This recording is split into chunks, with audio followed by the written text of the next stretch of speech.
shoes and rice and presents to take. Somebody get a sweet negligee, 'Cause somebody's getting married today.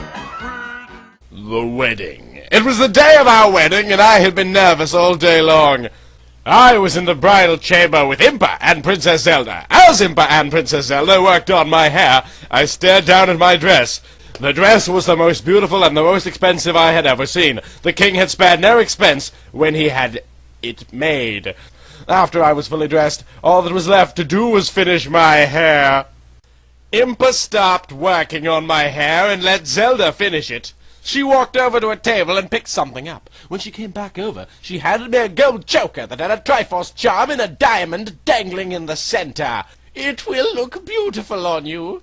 Thank you, Impa. It's very beautiful. As Princess Zelda looked me over, she said something was missing. Taking my left hand, she held up my hand and fastened a beautiful gold bracelet around my wrist. It was my mother's, but I want you to have it. I cannot accept this! Nonsense. Mother would have done the same thing if she were here. Besides, I want you to have it. It looks beautiful on you. Take it.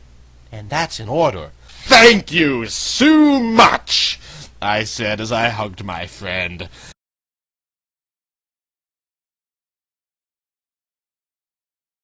The wedding was about to begin.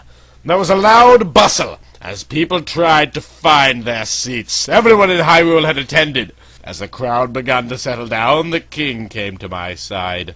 Since he was like a father to me, he was going to be the one who was giving me away to Link. I started to get nervous again as the wedding music began to play. Next I saw Link being walked out with Princess Zelda. He looked so handsome, dressed in prince clothes as he walked down the aisle.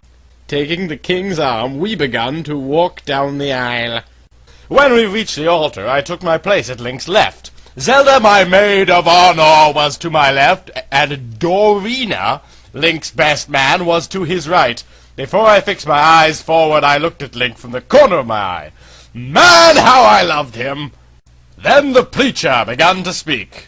We have gathered here today to witness this man and woman being joined in holy matrimony.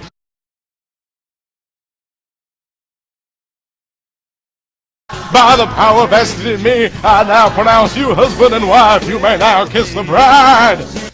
Then I closed my eyes as he gently took me into his arms and gently pressed his lips on mine. The reception hall was set quite beautifully. There were white candles lighting the room and a huge wedding cake sat in the center.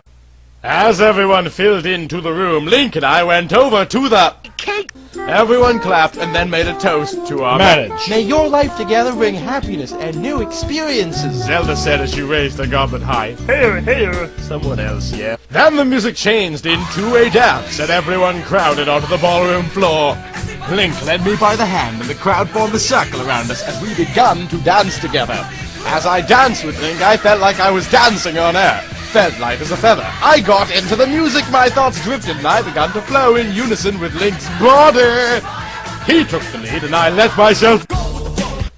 When we were done dancing, it was time for a wedding song to be played. Link had found someone to sing our wedding song. A beautiful young red-headed girl named Malon from Lon Lon Ranch was to sing for us. She got up on the platform and started to sing, "Your love floats on the wings of a dove."